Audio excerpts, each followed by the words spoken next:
저녁 식탁에는 언제나 세 종류의 소리만이 존재했다. 나와 아들 내외, 세 사람의 수저가 그릇에 부딪는 소리, 음식을 씹는 소리, 그리고 그 모든 소리를 더욱 공허하게 만드는 무거운 침묵의 소리. 오늘도 예외는 아니었다. 나는 국그릇에 담긴 묵국을 한 숟가락 떠서 맛을 보았다. 혀끝에 와 닿는 짠맛에 나도 모르게 미간이 살짝 찌푸려졌다. 또 짜구나. 나는 소리내어 말하는 대신 숟가락을 조용히 내려놓는 것으로 내 불만을 표현했다. 내 맞은편에 앉은 며느리. 민서의 어깨가 움찔하는 것이 눈의 한쪽 구석으로 보였다. 저 아이는 늘 저렇다. 작은 것 하나에도 금세 겁을 먹고 주눅이 든다. 내 아들 진우는 이 숨막히는 분위기를 애써 외면하려는 듯 밝은 목소리를 냈다. 어머니, 오늘 회사에서 큰 계약건을 하나 성사시켰습니다. 다음 달에는 보너스도 두둑할 것 같아요. 그래, 수고했다. 나는 영혼 없는 칭찬을 건넸다.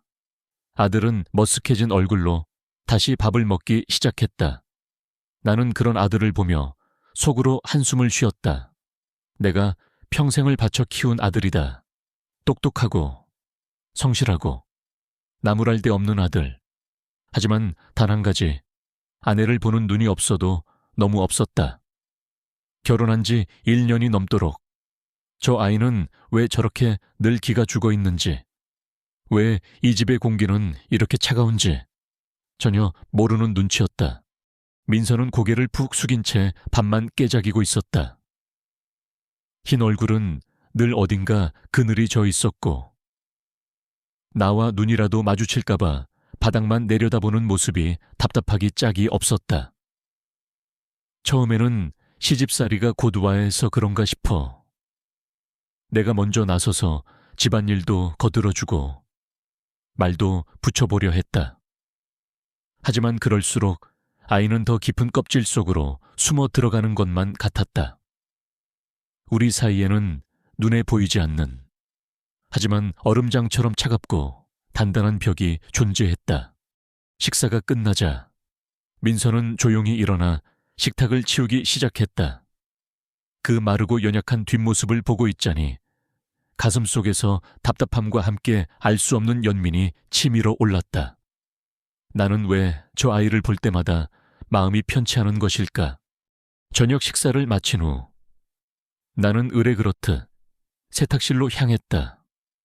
산더미처럼 쌓인 빨랫감을 정리하는 것은 이 집안에서 유일하게 내 마음대로 할 수 있고 예측 가능한 질서를 부여할 수 있는 일이었다. 셔츠는 셔츠끼리, 수건은 수건끼리, 그렇게 옷가지를 분류하던 내 손에 아들 진우의 양말 한 짝이 잡혔다.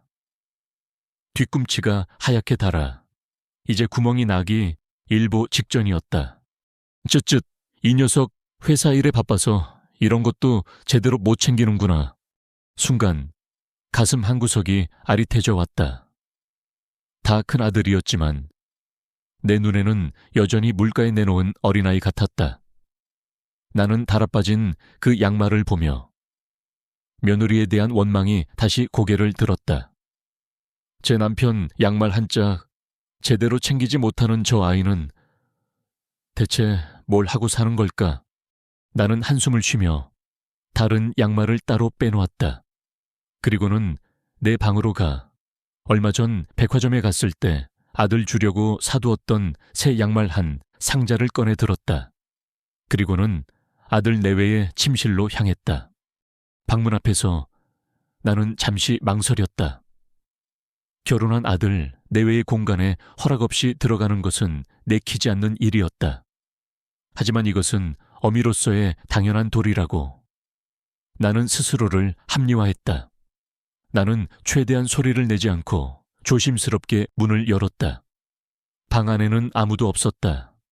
나는 까치발로 걸어 들어가 진우의 옷장 서랍을 열었다. 그리고 다른 양말들을 꺼내고 그 자리에 뽀송뽀송한 새 양말들을 차곡차곡 채워 넣었다. 이 작은 행동으로나마 나는 아들을 향한 내 사랑을 확인하고 있었다. 이것이 나의 사랑 방식이었다. 시끄럽게 떠드는 대신 조용히, 그리고 묵묵히 제자리를 채워주는 것. 새 양말을 다 정리하고 서랍을 닫으려던 순간 내 시선이 서랍 구석에 놓인 작은 물건에 닿았다. 그것은 아이들이나 읽을 법한 낡은 그림책 한 권이었다.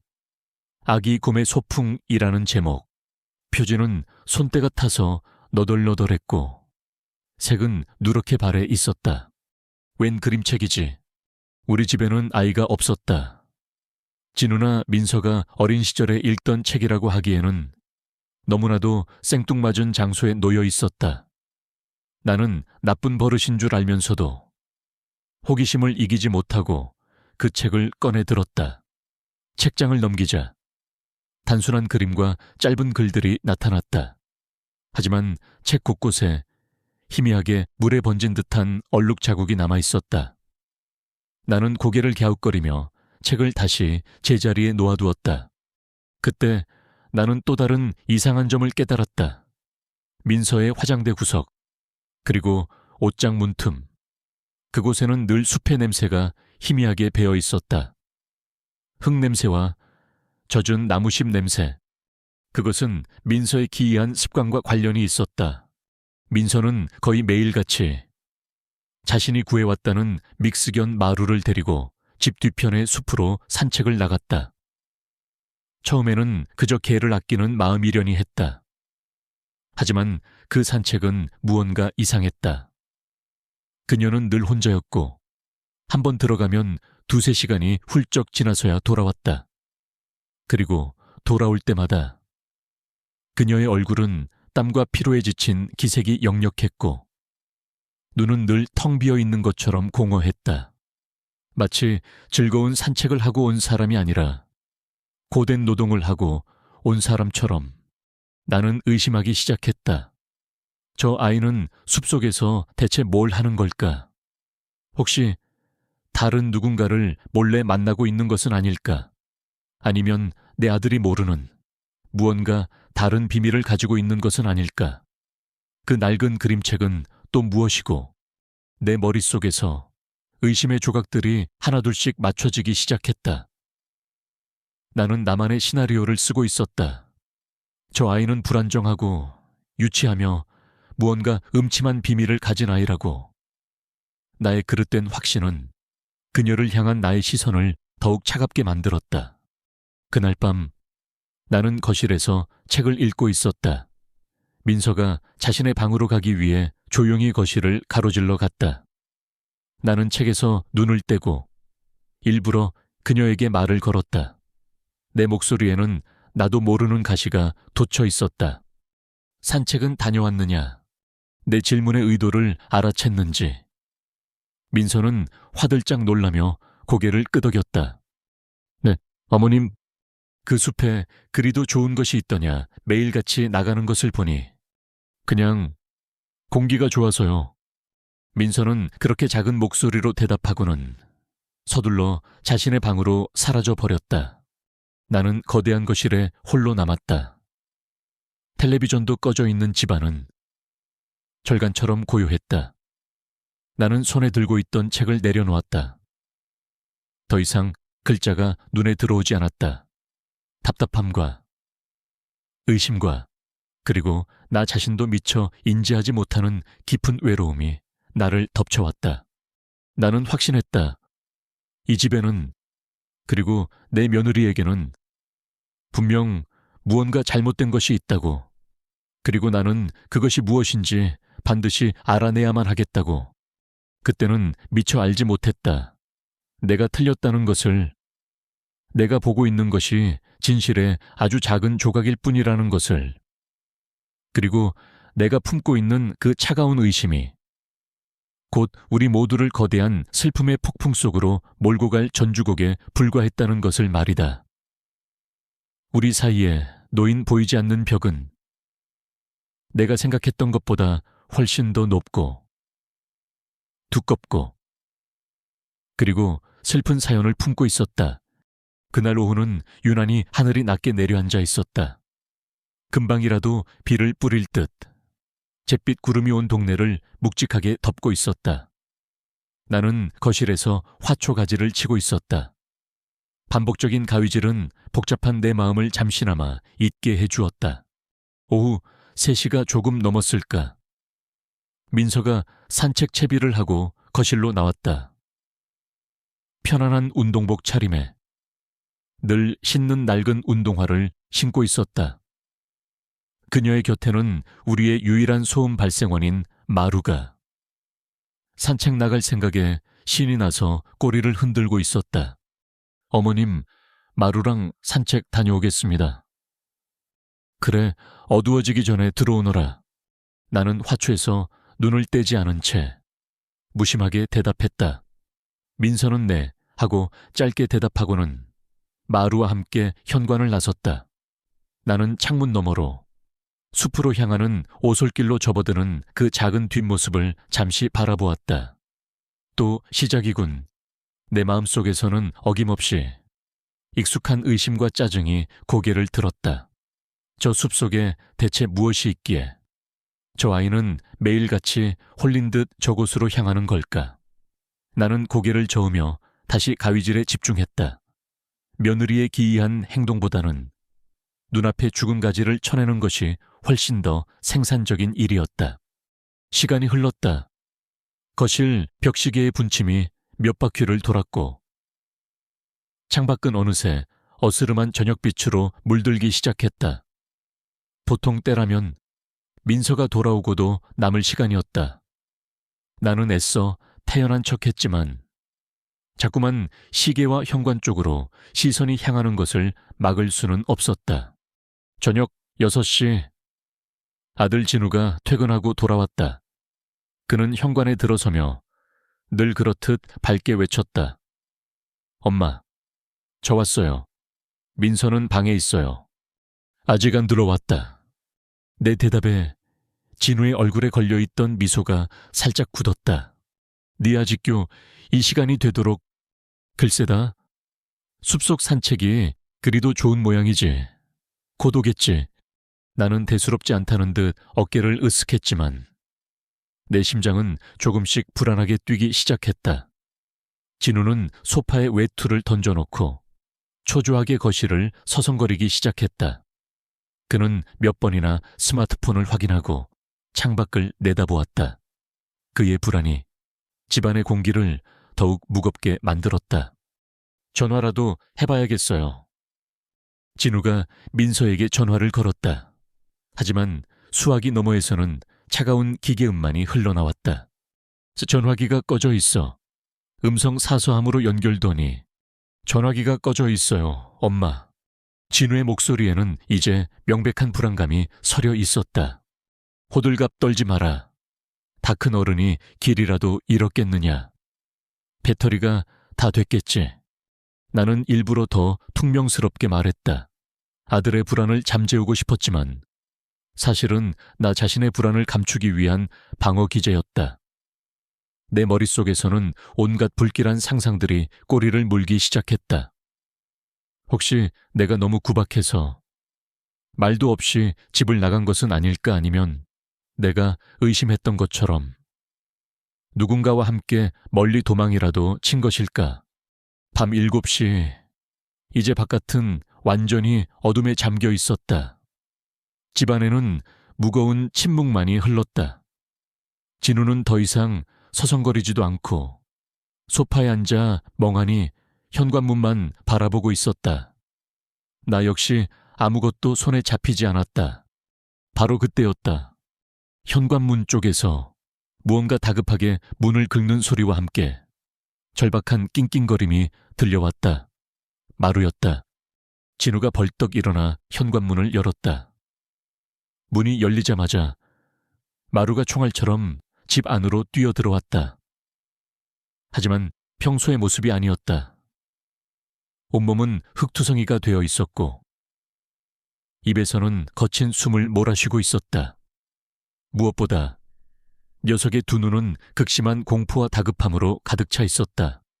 녀석은 우리를 보고 짖기 시작했다. 그것은 평범한 짖음이 아니었다. 무언가를 필사적으로 알리려는 거의 비명에 가까운 울부짖음이었다.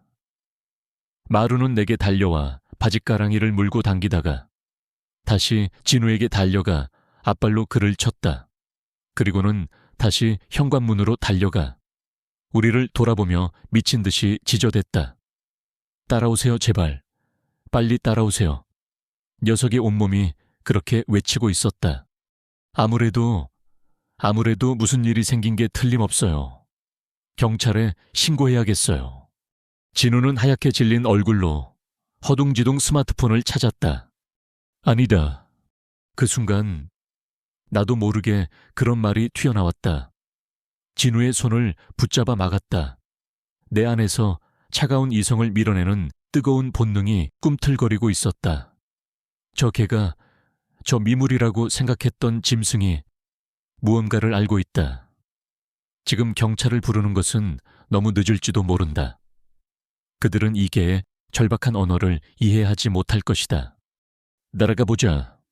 내 어머니 밖은 캄캄하고 위험해요. 전문가들에게 맡기는 게 그 개가 길을 안다워서 내 목소리는 나 자신도 놀랄 만큼 단호하고 강압적이었다. 더 이상 저 아이가 내 며느리인지 나를 속이고 있는 비밀스러운 여자인지는 중요하지 않았다. 지금 그녀는 내 아들의 아내였고 위험에 처했을지도 모르는 내 가족이었다. 그것만으로 충분했다. 우리는 서둘러 외투를 걸치고 각자 손전등을 챙겨 들었다. 그리고 미친 듯이 지저대며 우리를 재촉하는 마루의 뒤를 따라 어둠 속으로 뛰어들었다.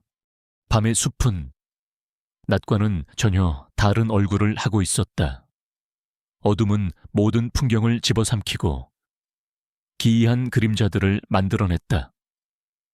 바람에 나뭇가지가 스치는 소리는 누군가의 비명처럼 들렸고 부엉이의 울음소리는 등골을 서늘하게 했다. 축축한 흙냄새와 썩은 나무심 냄새가 코를 찔렀다. 마루는 한치의 망설임도 없이 어둠 속을 헤치며 달려갔다. 녀석은 길이 아닌 곳으로 덤불과 가시나무 사이를 미친 듯이 파고들었다. 우리는 녀석을 놓칠세라 숨을 헐떡이며 그 뒤를 따랐다. 얼마나 깊이 들어왔을까? 마루는 숲속의 작은 공터, 거대하고 오래된 떡갈나무 앞에서 마침내 걸음을 멈췄다. 그리고는 마치 무언가에 홀린 것처럼 그 나무의 뿌리 부분을 앞발로 미친 듯이 파헤치기 시작했다. 낑낑거리는 절박한 울음소리를 내면서 마루야, 왜 그래? 진우가 녀석을 말리려 했지만 소용없었다. 마루는 멈추지 않았다. 그리고 마침내 녀석이 흙더미 속에서 무언가를 입으로 물어냈다. 녀석은 그것을 내 발 앞에 툭 하고 내려놓았다. 나는 손전등을 비췄다. 그것은 여자 운동화 한 짝이었다. 흙과 나무잎으로 더러워져 있었지만 나는 한눈에 알아볼 수 있었다. 오늘 오후 민서가 신고 나갔던 바로 그 신발. 분홍색 끈이 달린 낡은 회색 운동화. 내 손이 가늘게 떨려왔다. 나는 허리를 숙여 그 신발을 집어들었다. 아직 온기가 남아있는 것 같기도 했고 축축한 흙의 냉기만 느껴지는 것 같기도 했다. 나는 손전등을 들어 주위를 비췄다.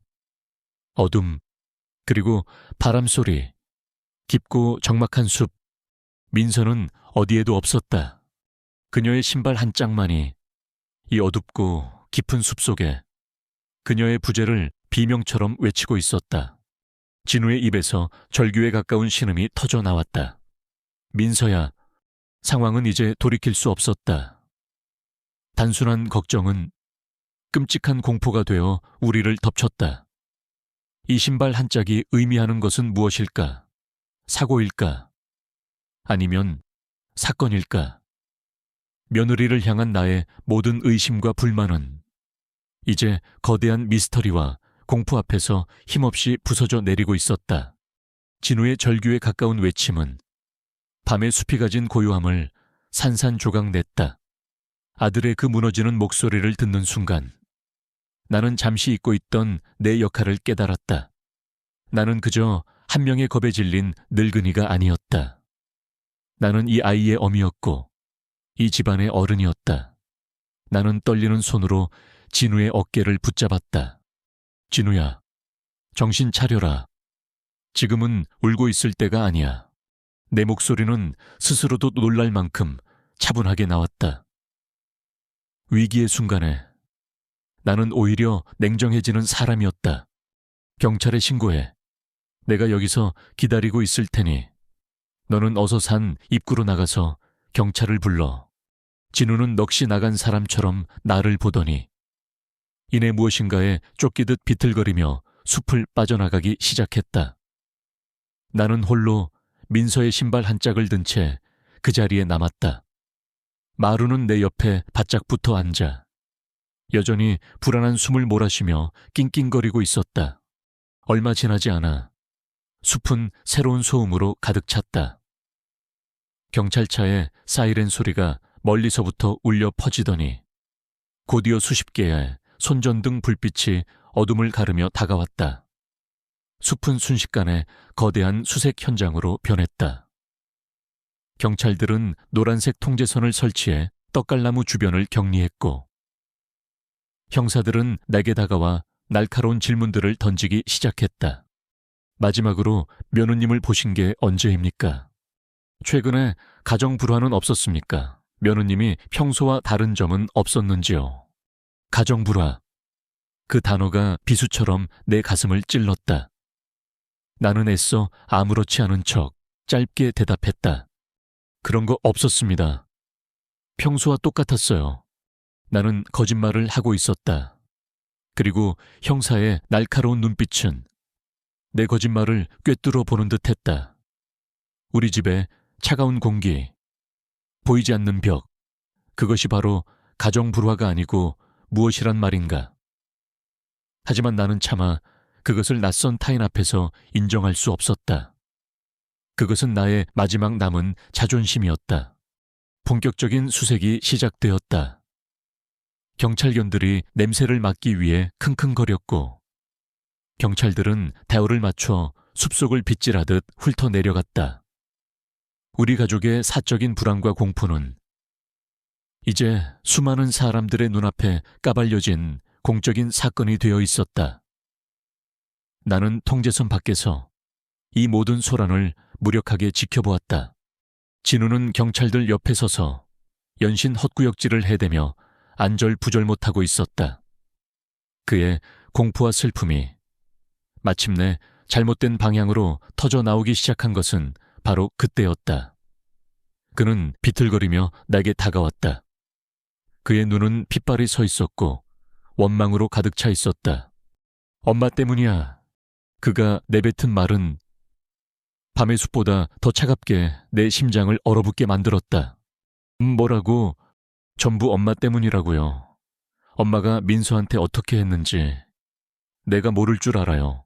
밥 먹을 때마다 타박하고 사사건건 트집 잡고 저 사람이 이 집에서 단 한 번이라도 마음 편히 웃는 거 본 적 있어요.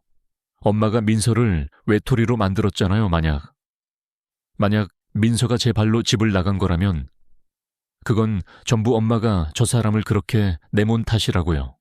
아들의 입에서 쏟아져 나오는 비난의 말들은 날카로운 유리 조각이 되어 내 온몸에 박혔다.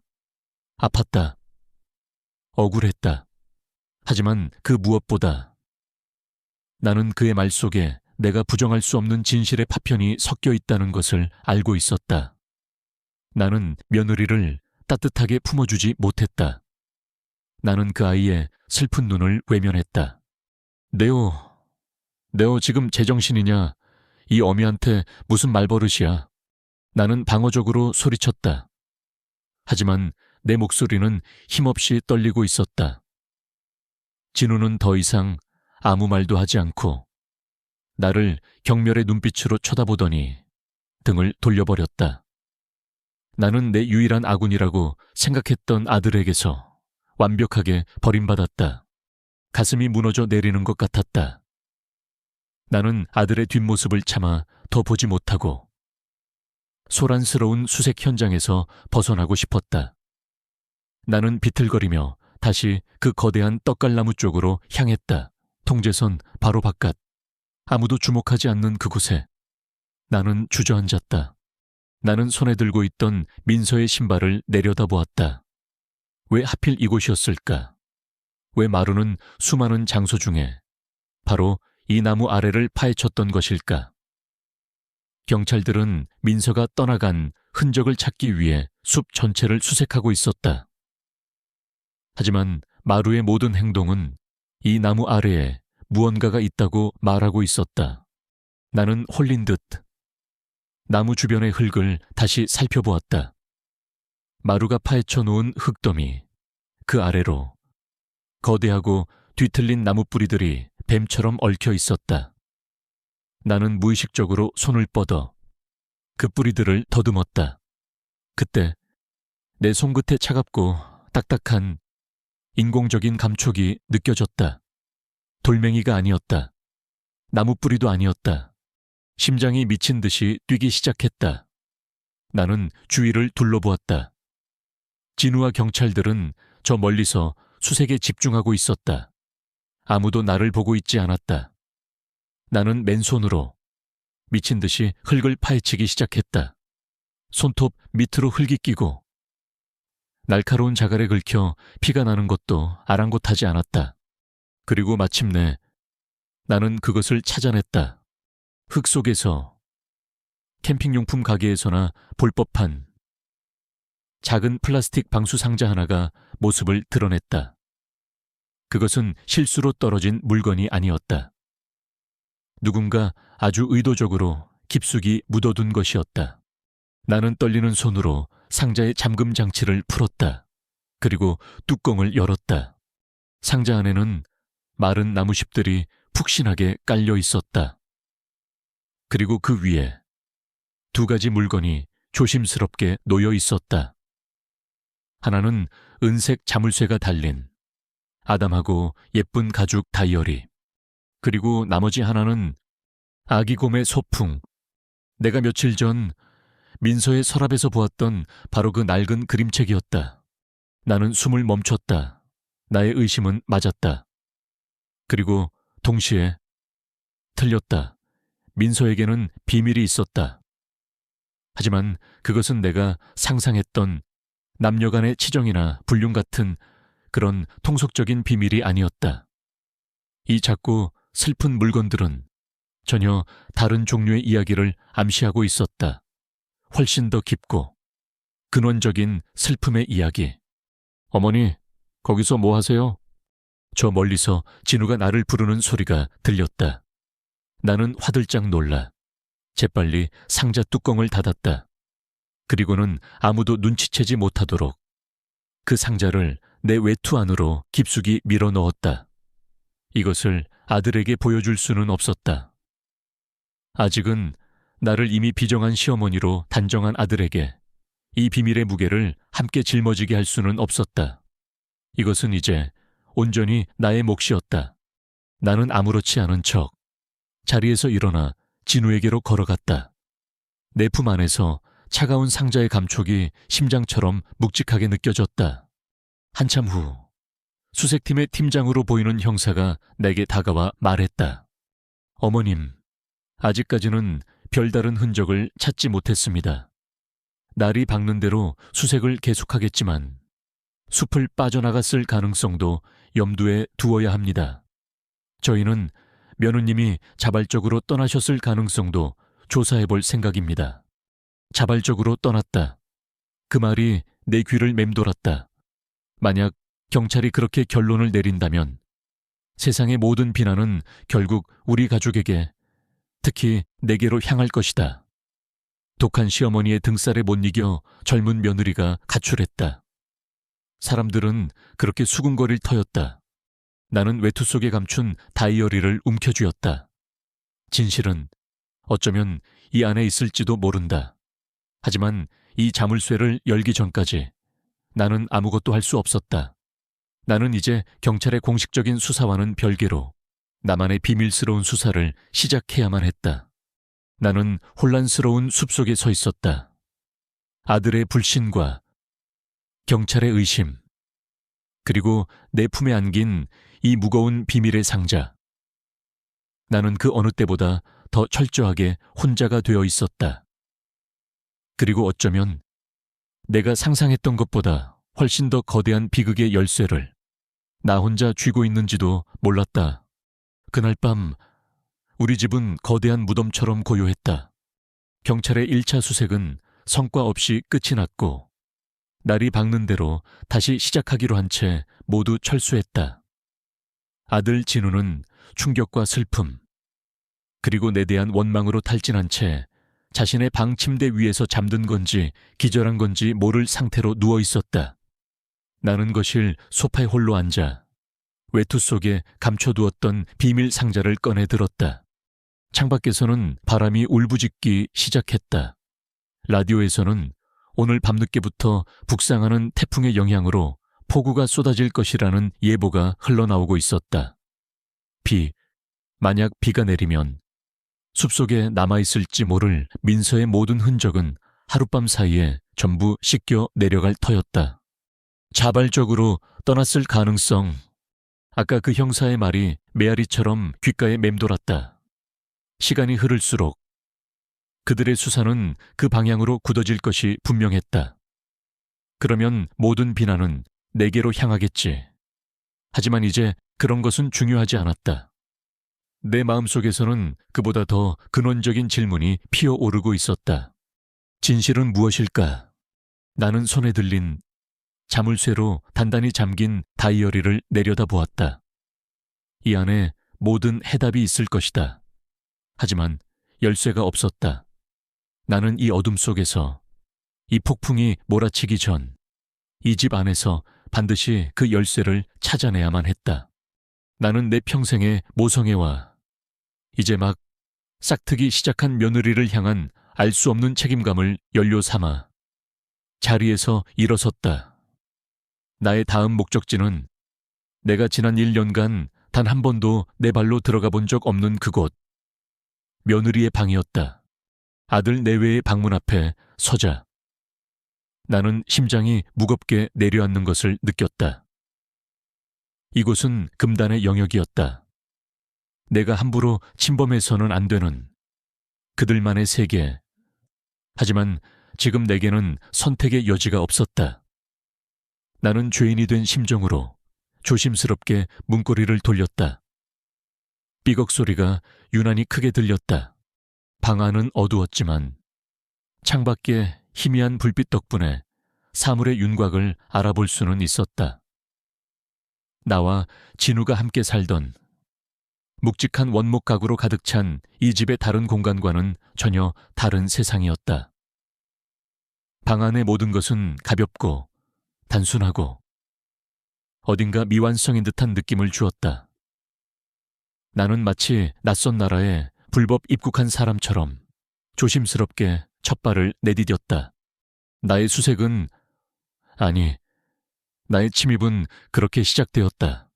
나는 먼저 민서의 작은 화장대를 살폈다. 화장대 위에는 비싼 수입 화장품 대신 순한 성분의 기초 제품 몇 가지만 놓여 있었다. 작은 보석함 안에는 진주 귀걸이한 쌍과 가느다라는 목걸이 외에는 아무것도 없었다. 이 집의 안주인이라는 위치와는 전혀 어울리지 않는 소박하다 못해 초라한 풍경. 나는 서랍을 열었다.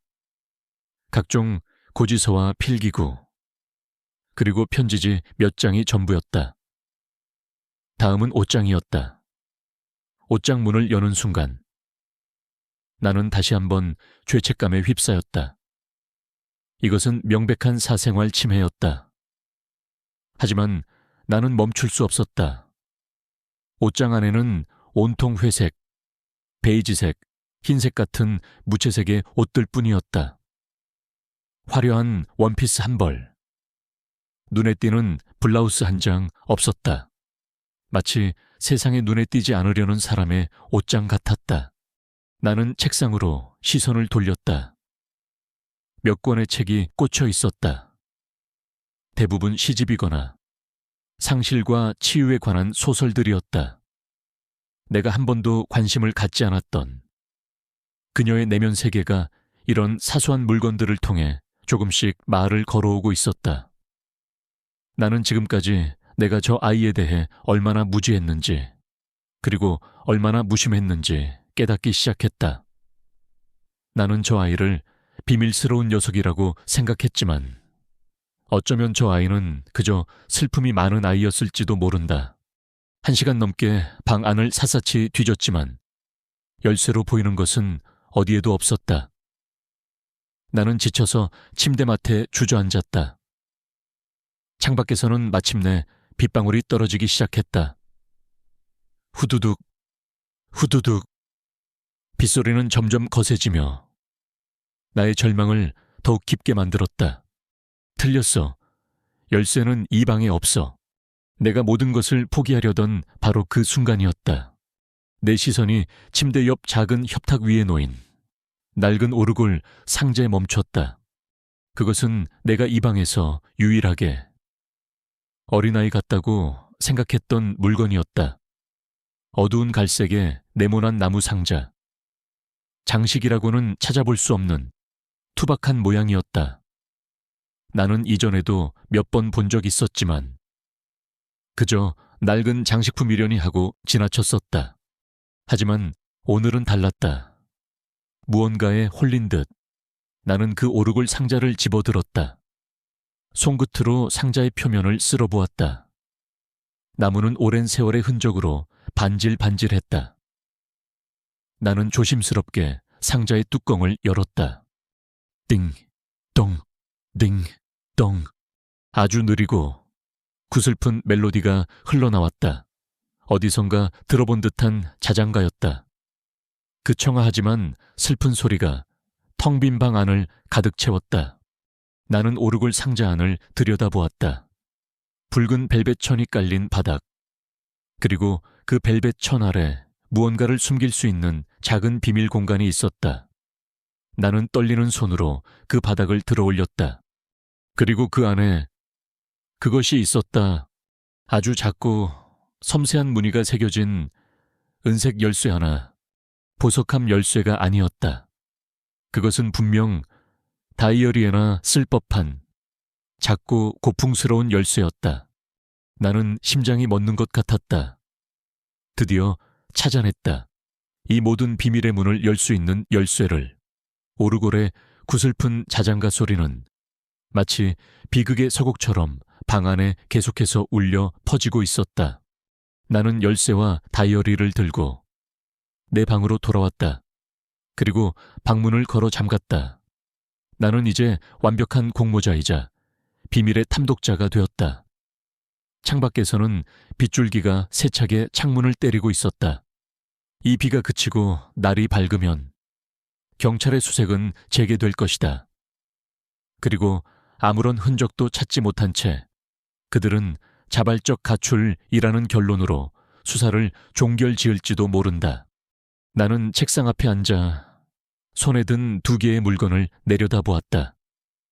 은색 자물쇠가 달린 다이어리, 그리고 그 자물쇠를 열 수 있는 은색 열쇠. 모든 것이 이제 나의 손에 달려 있었다. 나는 심호흡을 했다. 그리고 떨리는 손으로 열쇠를 자물쇠 구멍에 넣었다. 칼칵. 방 안에 자물쇠가 열리는 소리가 그 어떤 소리보다 크고 선명하게 울렸다. 이제 이 안의 진실을, 그 어떤 것이 담겨 있든 나 혼자서 마주해야만 한다. 나는 다이어리에 겉표지를 잡고 그 첫 장을 넘길 준비를 했다. 그해 여름의 속삭임이 이제 곧 시작될 터였다.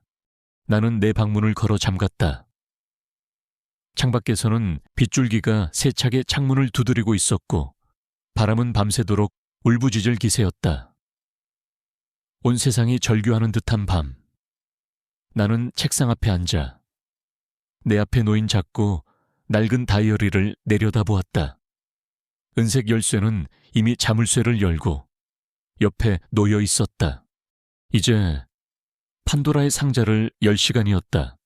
나는 떨리는 손으로 다이어리의 첫 장을 넘겼다. 그곳에는 내가 한 번도 본 적 없는 맑고 또렷한 젊은 여성의 필체가 담겨 있었다.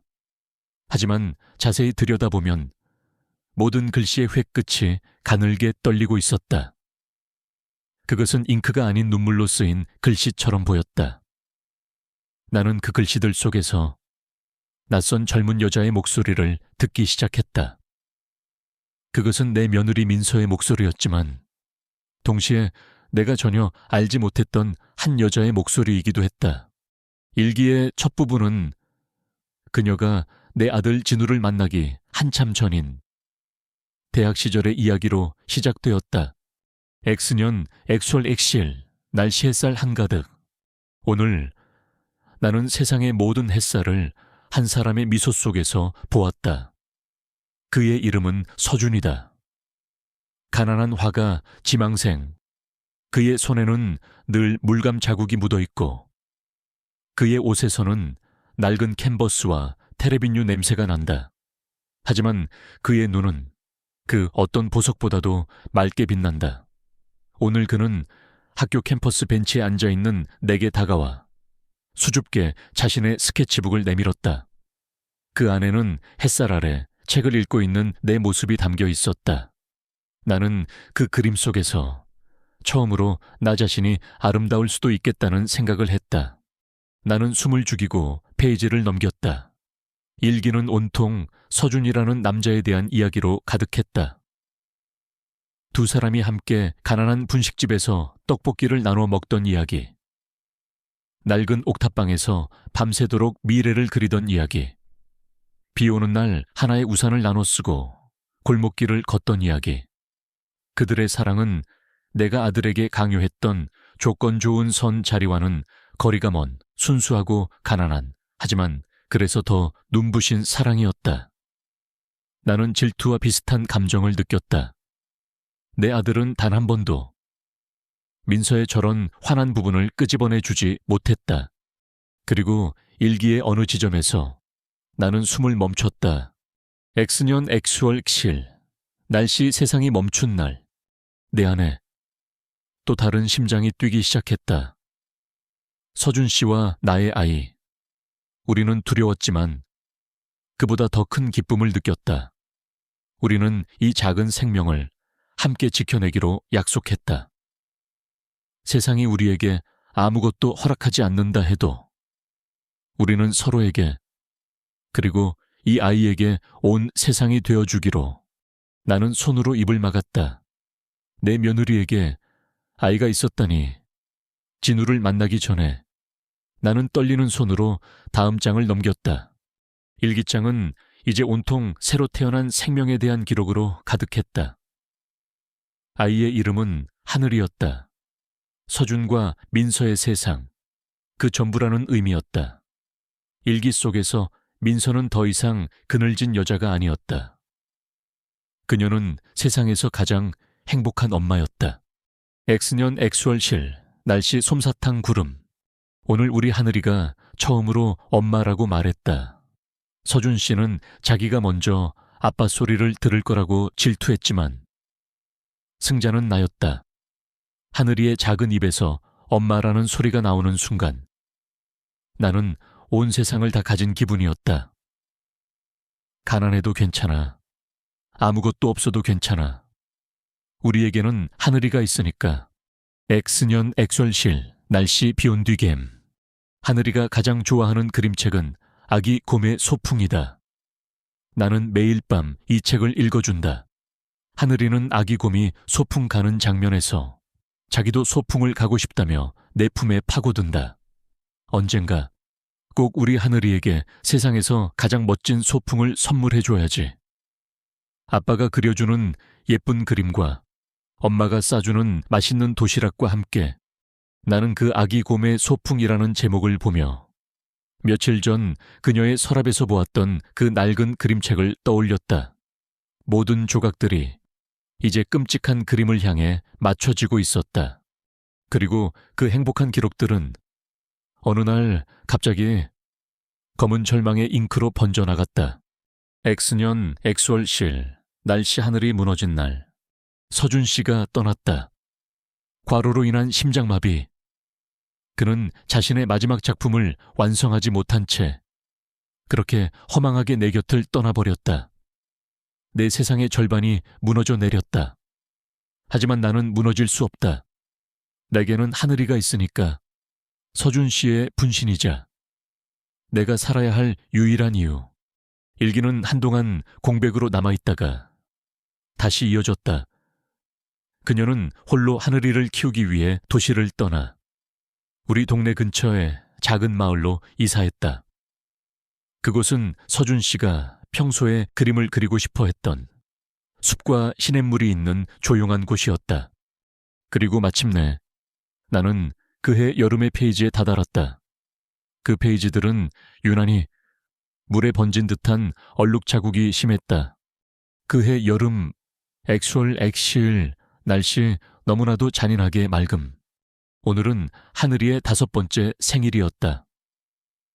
나는 약속대로 하늘이를 위해 세상에서 가장 멋진 소풍을 준비했다. 하늘이가 가장 좋아하는 김밥과 소시지를 쌌고 아기 곰의 소풍에 나오는 것처럼 숲속의 작은 시냇게 돗자리를 폈다. 하늘이는 너무나도 행복해하며 잠자리를 쫓아다녔다. 나는 잠시 도시락통에서 과일을 꺼내기 위해 아이에게서 등을 돌렸다. 정말 아주 잠깐이었다. 10초도 채 되지 않는 시간.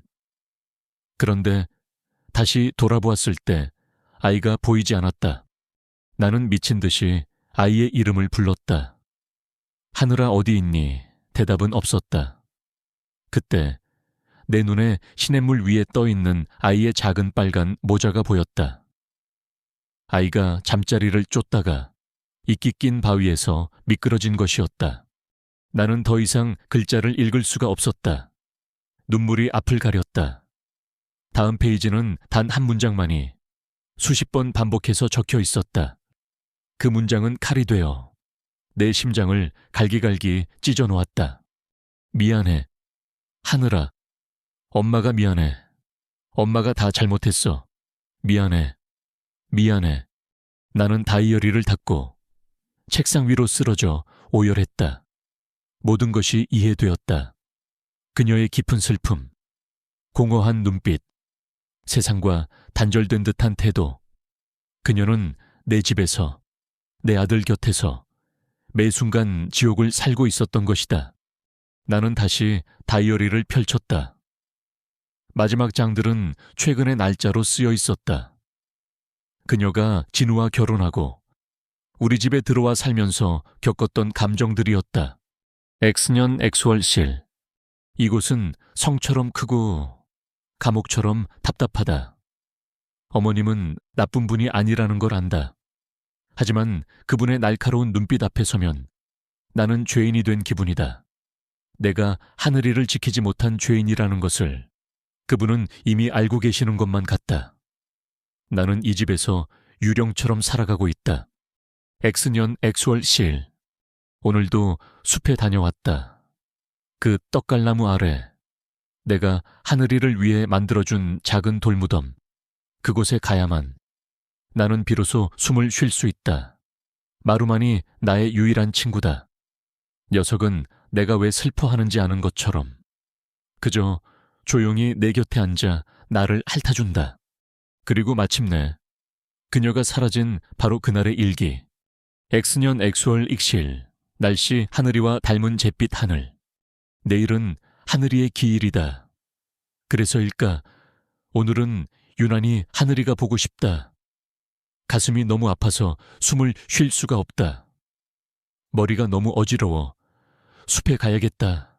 하늘이 곁으로 잠깐만이라도 나무에 기댔다가 일기는 거기서 끊겨 있었다. 나는 모든 것을 알았다. 그녀는 도망친 것이 아니었다. 그녀는 누군가에게 해를 입은 것도 아니었다. 그녀는 그저 감당할 수 없는 슬픔과 그리움에 지쳐 자신의 아들이 잠들어 있는 그 숲에서 쓰러진 것이다.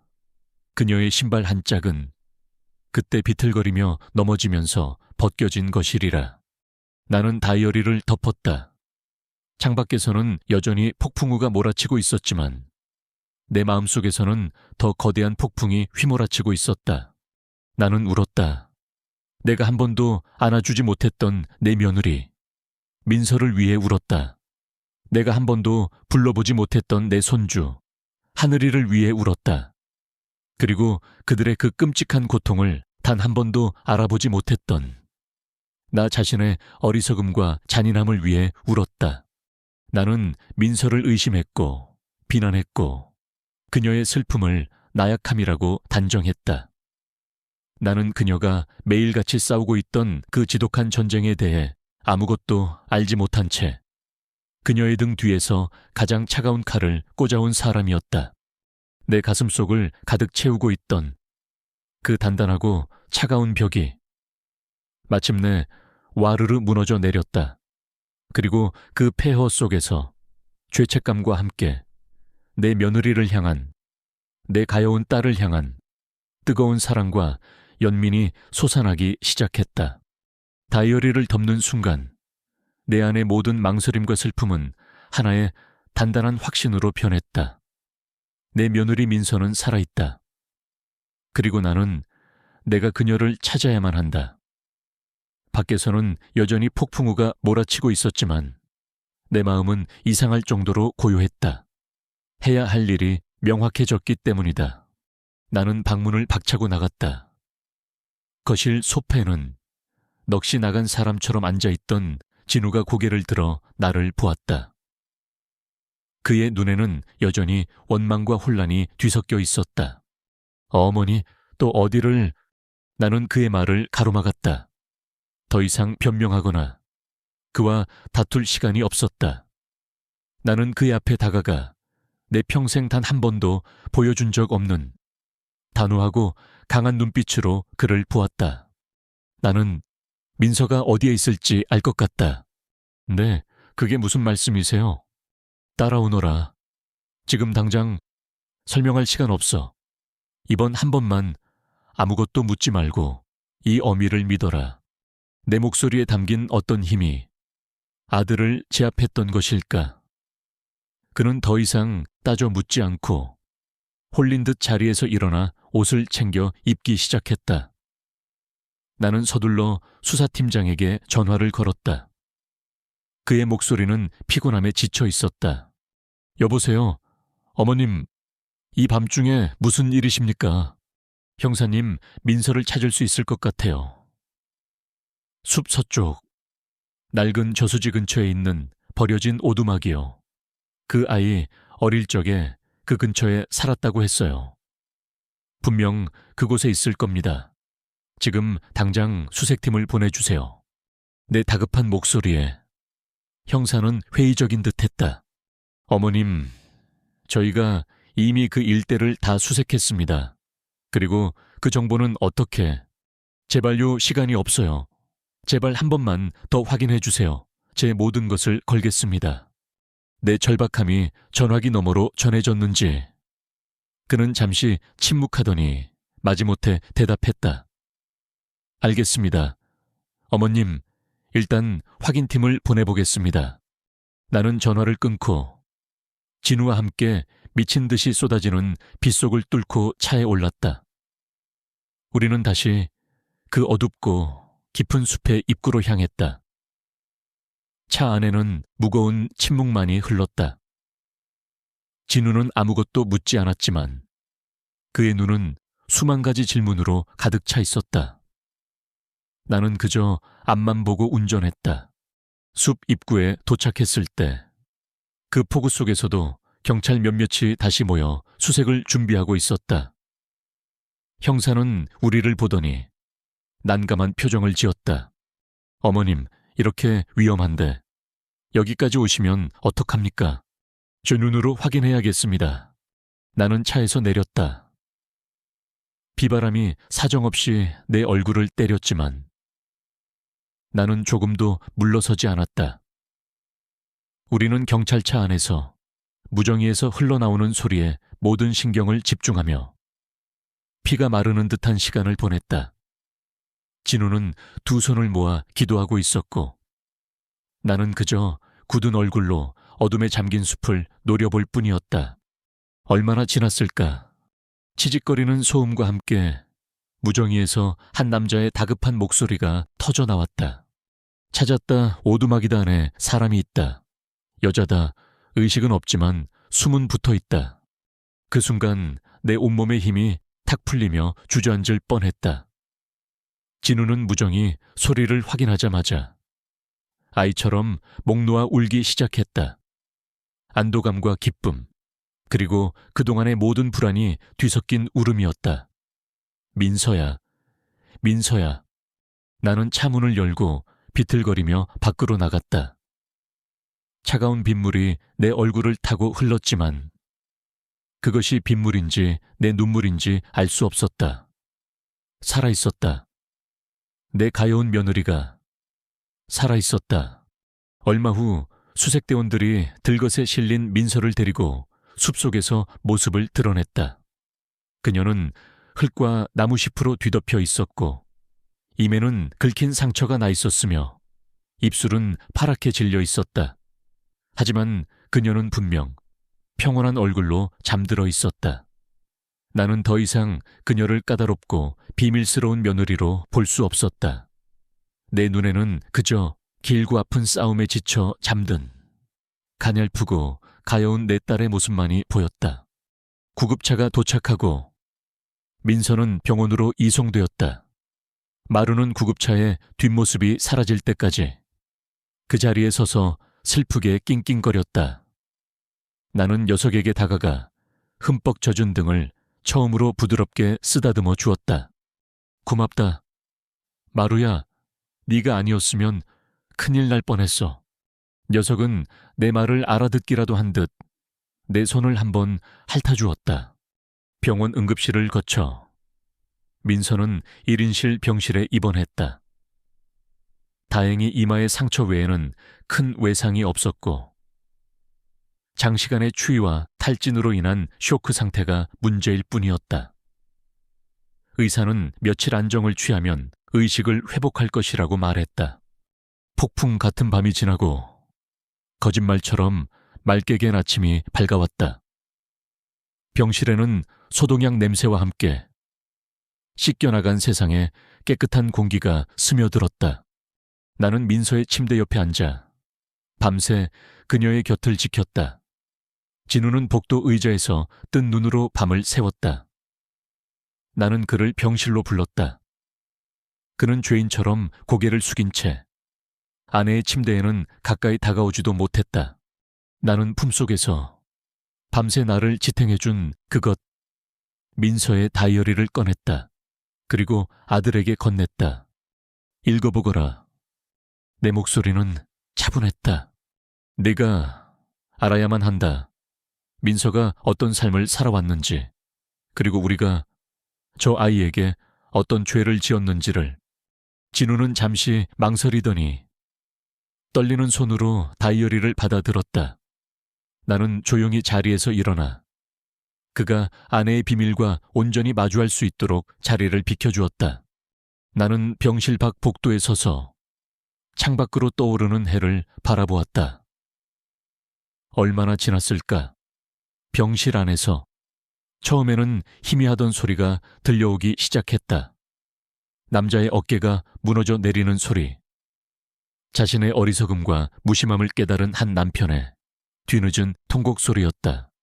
몇 시간이 흐른 후 진우가 병실 문을 열고 나왔다. 그의 두 눈은 알아볼 수 없을 정도로 퉁퉁 부어 있었다. 그의 얼굴에서 오만함과 조급함은 사라져 있었다. 대신 그 자리에는 바닥을 알 수 없는 깊은 슬픔과 그리고 한 인간으로서의 완전한 성찰이 담겨 있었다. 그는 내 앞에 와서 무릎을 꿇었다. 어머니, 제가... 그는 차마 말을 잇지 못하고 고개를 떨군 채 흐느꼈다. 제가 다 잘못했습니다. 저는 민서에 대해 아무것도 몰랐어요. 저 혼자 행복하고 저 혼자 편안한 세상에 살면서 저 사람이 매일 어떤 지옥을 견디고 있었는지 단 한 번도 헤아려 주지 못했어요. 저는 남편 자격도 아들 자격도 없는 놈입니다. 나는 그의 어깨를 두드려 주었다. 우리 사이에 가로놓여 있던 오해의 벽은 이제 한 사람의 진실한 눈물 앞에서 완전히 허물어져 내리고 있었다. 그날 오후 민서가 마침내 긴 잠에서 깨어났다. 그녀의 흐릿한 시야에 가장 먼저 들어온 것은 자신의 손을 꼭 잡고 있는 나의 모습이었다. 그녀의 눈이 공포와 혼란으로 커졌다. 그녀는 내가 모든 것을 알게 되었으리라고는 상상도 하지 못했을 것이다. 그녀는 내가 자신을 비난하고 질책할 것이라고 예상했을 것이다. 나는 그녀를 보며 내 평생 처음으로 모든 벽을 허문 진심을 내보였다. 나는 더 이상 비판적인 시어머니가 아니었다. 나는 그저 아픈 내 딸을 바라보는 한 명의 어미일 뿐이었다. 나는 그녀의 손을 더욱 꼭 잡고 부드러운 목소리로 말했다. 민서야, 애썼다. 정말 고생 많았어. 내 말에 그녀의 눈에 투명한 눈물막이 차올랐다. 나는 그녀의 눈을 똑바로 보며 가장 중요한 말을 건넸다. 나도 이제 안다. 우리 하늘이 이야기. 나는 일부러 우리라는 말을 썼다. 내가 한 번도 안아보지 못한 그 아이를 나의 손주로, 우리 가족의 일원으로 받아들이겠다는 약속이었다. 혼자 아파하지 마라. 이제 이 어미랑 같이 슬퍼하고 같이 기억하자꾸나. 알겠지? 내 딸아. 마침내 민서의 눈에서 눈물이 흘러내렸다. 그것은 공포나 외로움의 눈물이 아니었다. 오랜 시간 그녀를 억압했던 모든 것이 씻겨 내려가는 구원과 안도의 눈물이었다. 보이지 않던 벽이 마침내 무너져 내렸다. 비극과 진실 속에서 우리 두 사람은 비로소 진짜 엄마와 딸로서의 첫걸음을 내딛고 있었다. 그 끔찍했던 밤이 지나고 다시 한 번의 여름이 지났다. 시간은 상처를 완전히 지워주지는 못했지만 그 상처 위에 새로운 살이 돋아나도록, 그리고 그 상처를 함께 보듬고 살아갈 수 있는 지혜를 우리에게 선물해 주었다. 우리 집의 아침 풍경은 이제 완전히 달라져 있었다. 더 이상 수저 부딪는 소리만이 맴도는 숨막히는 식탁은 없었다. 어머니, 이 묵국 한번 드셔보세요. 민서가 오늘 아침에 어머님 생각하면서 특별히 끓였대요. 진우가 내 그릇에 국을 덜어주며 말했다. 나는 말없이 국물을 한 숟가락 떠서 맛을 보았다. 예전처럼 짜지도 싱겁지도 않은 깊고 시원한 맛이 입안에 감돌았다. 국이 참 맛있다. 예. 내 칭찬에 맞은편에 앉은 민서가 고개를 들어 나를 보며 수줍게, 하지만 분명하게 미소 지었다. 그 미소는 더 이상 주눅들거나 겁에 질린 미소가 아니었다. 그것은 사랑받고 있음을 아는 사람의 편안하고 따뜻한 미소였다. 민서는 이제 더 이상 이 집의 유령이 아니었다. 그녀는 우리 집의 진짜 안주인이자 나의 소중한 딸이 되어 있었다. 그녀는 주말이면 동네 문화센터에서 도예를 배우기 시작했다. 그녀의 손에서 빚어진 투박하지만 정감 있는 찻잔과 화병들이 이제는 우리 집 거실의 텅 빈 공간들을 채워주고 있었다. 그녀의 얼굴에는 여전히 아주 옅은 슬픔의 그림자가 남아 있었지만 이제 그것은 그녀를 가두는 감옥이 아니라 그녀의 일부로서 함께 살아가는 삶의 흔적이 되어 있었다. 진우 역시 변했다. 그는 이제 아내의 슬픔을, 그리고 어머니의 외로움을 볼 줄 아는 남자가 되어 있었다. 그는 더 이상 의미 없는 대화로 침묵을 채우려 애쓰지 않았다. 대신 아내의 손을 더 자주 잡아주었고 나의 어깨를 더 자주 주물러 주었다. 그는 비로소 한 여자의 남편이자 한 여자의 아들로서 진짜 어른이 되어가고 있었다. 그리고 나는 내 평생을 지배했던 깐깐하고 비판적인 시어머니라는 역할에서 벗어났다. 나는 판단하는 대신 듣는 법을 배웠고 가르치려 드는 대신 이해하는 법을 배웠다. 며느리의 닫힌 방문을 의심의 눈초리로 바라보는 대신 그녀의 마음의 문을 조심스럽게 두드리는 법을 배우게 된 것이다. 우리 가족의 가장 큰 변화는 집 뒷마당에 생겨났다. 민서가 그 끔찍한 기억이 서린 숲에 다시는 가지 않도록 우리는 우리만의 방식으로 과거를 현재로 가져오기로 했다. 우리는 뒷마당에 가장 햇볕이 잘 드는 자리에 작은 정원을 만들었다. 우리는 그곳을 하늘이의 정원이라고 불렀다. 그곳은 슬프거나 어두운 공간이 아니었다. 그곳은 생명으로 가득 찬 아름다운 공간이었다. 정원 중앙에는 우리가 직접 고른 동그랗고 매끄러운 조약돌 하나를 가져다 놓았다. 그리고 그 돌 위에 내가 직접 쓴 글씨로 아이의 이름을 새겨 넣었다. 하늘, 그 어떤 수식도 없이 그저 맑고 순수한 이름 석자만을. 우리는 그 돌 주위로 민서의 다이어리에 적혀있던 하늘이가 좋아했을 법한 꽃과 나무들을 심었다. 하늘이처럼 작고 귀여운 페랭이꽃, 달콤한 향기가 나는 라일락 나무, 그리고 여름이면 파란 열매를 맺는 블루베리 덤불까지. 정원 한쪽에는 함께 앉아 하늘을 볼 수 있는 하얀색 나무 벤치도 하나 놓았다. 그곳은 이제 더 이상 민서 혼자만의 비밀스러운 슬픔의 장소가 아니었다. 우리 가족 모두의 공유된 기억과 사랑의 공간이 되었다. 때때로 우리는 함께 그곳에 앉아 하늘이에 대한 이야기를 나누었다. 민서는 다이어리에 미처 다 적지 못했던 하늘이의 작은 버릇이나 재롱에 대해 이야기했고, 나와 진우는 마치 그 아이를 직접 본 것처럼 귀를 기울였다. 진우는 자신이 한 번도 만나보지 못한 아들에 대해 알게 되었고, 아내와 함께 그 슬픔을 나누는 법을 배웠다. 나 역시 한 번도 안아보지 못한 나의 작은 손주를 마음속으로 품으며 할머니로서의 사랑을 배웠다. 하늘이는 우리 곁에 없었지만 동시에 우리 가족의 가장 깊은 곳에 언제나 함께 살아 숨 쉬고 있었다. 숨겨졌던 상처는 그렇게 서로의 사랑 속에서 공유된 힘이 되어가고 있었다. 우리의 영웅 마루 역시 그 정원을 제 집처럼 아꼈다. 녀석은 늘 기념성 옆에 편안하게 엎드려 마치 그 기억을 지키는 충직한 수호기사인 것처럼 햇볕을 쬐곤 했다.